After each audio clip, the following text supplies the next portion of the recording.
Hola, le saluda la hermana y amiga Leonor Velázquez. Me congrego en la iglesia Jesús es el Maestro bajo la cobertura de la pastora María Mosquera. Gracia, dice la Biblia, que es un favor inmerecido. Así que le doy muchísimas gracias, pastora María, por permitirme ese favor de dirigirme a tan destacada radio como lo es Sumando Paso. En este precioso día quiero hablarles de un tema muy especial que se llama las promesas infalibles de mi Padre.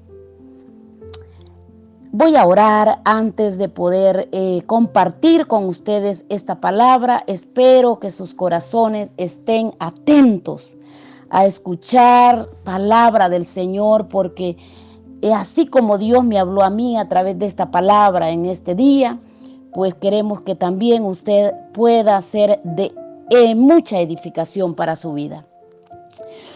Padre Celestial, venga tu reino a este lugar. Señor Jesucristo, te pedimos en este día que seas tú hablando al corazón de cada oyente. Espíritu Santo, seas tú convenciendo a cada uno de ellos de pecado, de justicia y de juicio. Espíritu Santo de Dios, que no sea una palabra mía, sino que sea una palabra sazonada con ese espíritu tuyo que pueda tocar, romper y allí escudriñar lo más profundo del corazón del hombre, que pueda quebrantar el corazón de toda aquella persona necesitada, toda aquella persona que esté necesitando esta palabra. Espíritu Santo de Dios, seas tú tratando, dando consuelo, transmitiendo paz a cada vida. Te pongo, Señor, este tiempo en tus manos para que seas tú usando a tu sierva conforme a tu voluntad. Todo esto te lo pido en el nombre del Padre, del Hijo y del Espíritu Santo. Amén. Voy a leer bajo el profeta Isaías 41, 9, 11. La palabra del Padre dice así: porque te tomé de los confines de la tierra, y de tierras lejanas te llamé, y te dije, mi siervo eres tú. Te escogí y no te deseché. No te deseché. No temas, porque yo estoy contigo. No desmayes, porque yo soy tu Dios, que te esfuerzo siempre. Siempre te sustentaré. Siempre te ayudaré con la diestra de mi justicia. He aquí que todos los que se enojan contra ti serán avergonzados y confundidos, serán como nada y perecerán los que contienden contigo. Dios bendiga su santa palabra y espero, amigos y hermanos en Cristo, que esta palabra quede sembrada en sus corazones siempre, siempre. Le repito, Isaías 41, 9, 11. Imagínese un escenario donde usted está pasando una tribulación que no sea tan prometedor como dice. Yo les voy a decir algo, hermanos. Muchas veces, cuando ya somos hijos de Dios, Jesús se presenta para desacomodarnos muchas veces. Muchas veces cuando Jesús anduvo caminando por esta tierra con sus discípulos, fueron desacomodados porque estaban muy cómodos.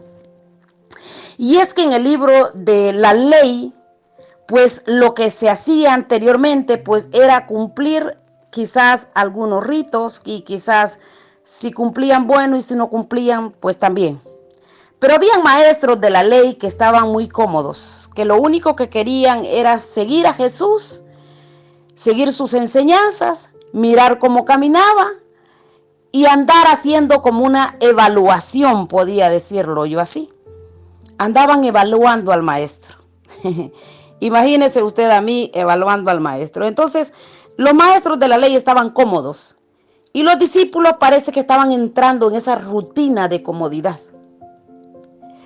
Entonces, cuando estamos en ese escenario, pues no queremos desacomodarnos. Voy a hablar de dos términos teológicos que se llama comodidad, que en este término le decimos tesis, e incomodidad se llama antítesis en teología. Entonces voy a hablar de dos tipos de personas que estaban cómodos. Voy a hablar de Luzbel en el cielo. Cuando este ángel adorador que fue creado con ese propósito, y usted lo sabe, usted y yo sabemos, que él fue creado con ese propósito. Usted y yo fuimos creados con el único y especial propósito de adorar a Dios. Entonces, este ángel estaba tan cómodo adorando con todos los instrumentos habidos y por haber. Imagínese un hombre que se dedicaba, o un ángel que se dedicaba solamente, exclusivamente a adorar al rey. ¿Qué más quería este ángel? Pero una vez, de tanta comodidad que él tenía, lo tenía todo, estaba en el cielo, no le hacía falta absolutamente nada. Y dice que su corazón se enorgulleció, se puso altivo, se hizo grande, ¿sí? Se ensorbeció. ¿Cómo es la palabra? Se hizo arrogante, en otras palabras. Y dice que quiso ser igual a Dios. Y pues como Dios lo había creado a él, no podía ser mayor que él, porque su palabra dice que su gloria él no la comparte con nadie, o su trono, él no lo comparte con nadie. Y fue allí que Dios tuvo que desacomodarlo y lanzarlo a la tierra. Y usted sabe la historia, que se vino con una parte de ángeles que también decidieron desobedecer a Dios. Quiero que esta palabra la voy a utilizar: obediencia y desobediencia, tesis y antitesis, ¿verdad? Obediencia y desobediencia. Muchas veces somos siervos de Dios, escuche la palabra, siervos de Dios, como era este varón. Y aquí en este pasaje bíblico nos habla del siervo. Dice: porque te tomé de los confines de la tierra y de tierras lejanas te llamé. Y te dije, mi siervo, o sea, de mi propiedad eres tú. Eres mío. Fuiste creado para adorarme. Amén. Pero cuando estamos allí cómodos adorando al Señor, viene el enemigo y nos toca. Y se vuelve este escenario diferente. Y empieza la tribulación a tocar nuestro cuerpo. Porque la tribulación toca nuestro cuerpo primero, ¿sí? Pero Satanás toca nuestra mente, ¿sí? Él no es capaz de discernir lo que está en nuestra mente, pero sí ponernos pensamientos que van en contra de la voluntad de Dios, y empieza la tribulación en nuestra mente, y empieza ese montón de luchas en nuestro cuerpo, que no le llamo pruebas, quizás sean luchas o tentaciones, y viene el enemigo a querernos desacomodar. Porque acuérdese que cuando él vino del cielo, vino con una parte de ángeles, y estos ángeles son los que están desacomodando, o que están tocando la iglesia, están tocando su vida. Pero acuérdese, usted es un siervo, y siervo, hermanos míos, amados en el Señor, pues en griego dice que siervo se llama doulos, ¿sí? Atar, en otras palabras. Siervos es una persona o alguien sometido a servir a su mayor, ¿sí? Y este debe de tener algunas cualidades, como obediencia, como le decía, obediencia, lealtad, que esto se tiene que hacer voluntariamente. Entonces, si somos siervos de Dios, debemos de tener estas cualidades: obediencia, lealtad, y tenemos que hacerlo todo sometidos a Él con humildad en primer lugar. Amén. Eso es importante. Entonces, como somos siervos, estamos llamados para servir, pero también Dios nos ha dado otro papel importante, que significa siervo: atar. ¿sí? Y dice en el libro de Mateo, en el libro de su primer evangelio del Nuevo Testamento, dice que Dios nos mandó para atar y para desatar. Atar tesis, desatar antitesis. Amén. Podemos atar al hombre fuerte, podemos atar a esos demonios, podemos atar a principados, a gobernadores, podemos atar a todo tipo de demonios que estén queriendo interrumpir nuestra vida. Aparte que somos siervos de Él, pero Dios nos ha dado una autoridad como príncipes, como sus hijos, porque aparte que somos siervos, somos hijos. Amén. Entonces, como hijos, Dios también nos ha dado un derecho legal. Según Juan 1:9, Dios nos ha dado un derecho legal de ser hijos adoptivos de Él, y tenemos esa autoridad para poder atar a todo aquello que esté queriéndose rebelar en contra de la voluntad de Dios. Entonces, cuando la adversidad nos presiona,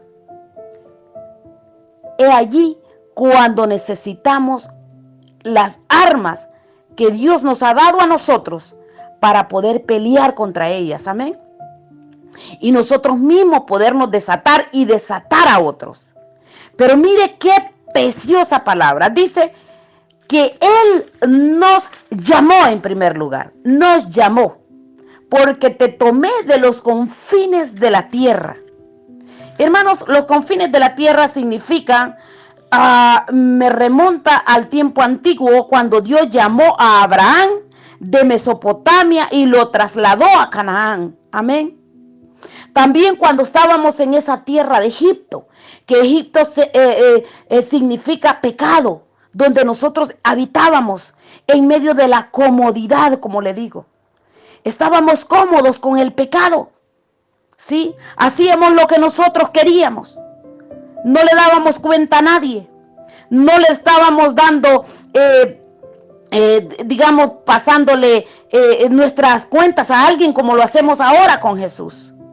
Génesis 15:13, les voy a dar algunas citas bíblicas, no las voy a leer quizás por el tiempo, pero en Génesis 15:13 habla de cuando Dios llamó a Abraham y lo trasladó a Canaán. Génesis 11:31 y Génesis 12:1 también habla de eso. Pero cuando estamos, hermanos, sometidos en ese pecado y Dios nos llama, y Dios nos está llamando, Dios en esta mañana te está llamando. Dios te hace un llamado especial a ti, porque Él quiere que seas su siervo. Pero antes de ser su siervo, tienes que aprender a ser su hijo. Amén. Un hijo obediente, un hijo leal, un hijo que no practica el pecado, un hijo que se aparta del mal. Amén. ¿Por qué muchas veces nos pasan tantas adversidades? Porque quizás estamos practicando el pecado, ya siendo hijos, y Dios nos dice, no. Amén. Pero este tema me llama la atención. No sé por qué le puse las promesas infalibles de mi Padre. Las promesas infalibles de mi Padre. Porque es que aquí usted ve varias promesas que Dios le hace. ¿Sí? Primero lo llama. Luego dice, te escogí. No es lo mismo llamar, ¿sí? Cuando yo llamo a mi hijo, cuando quiero que esté conmigo, lo llamo. Le digo, hijo, ven. Tomo mi móvil y lo llamo y le digo, hijo, ven, quiero hablar contigo. ¿Sí? Porque siento la necesidad de estar con Él. Amén. Dios nos ama. Y nos ama tanto que nos está llamando. Dios nos está llamando. Y mire qué importante, te escogí. Mire qué palabra tan bella. 1 Samuel 12:22, acuérdese cuando Dios llama a Samuel y le dice que Él lo escogió. Y desde que estaba Samuel ahí en el vientre, ¿sí? Dios lo había escogido porque ya Ana, su madre, lo había entregado a Él desde que estaba en el vientre. Salmo 94:14 también. Ahí en el mismo Jeremías, de otro profeta, 33:25-26 y Romano 11:1-2 también nos escoge. ¿Sí? Primero nos llama, luego nos escoge en medio de tanta gente. Imagínense, una multitud ahí en su tierra. Dios viene y lo llama de los confines, de allá, de tierras muy lejanas.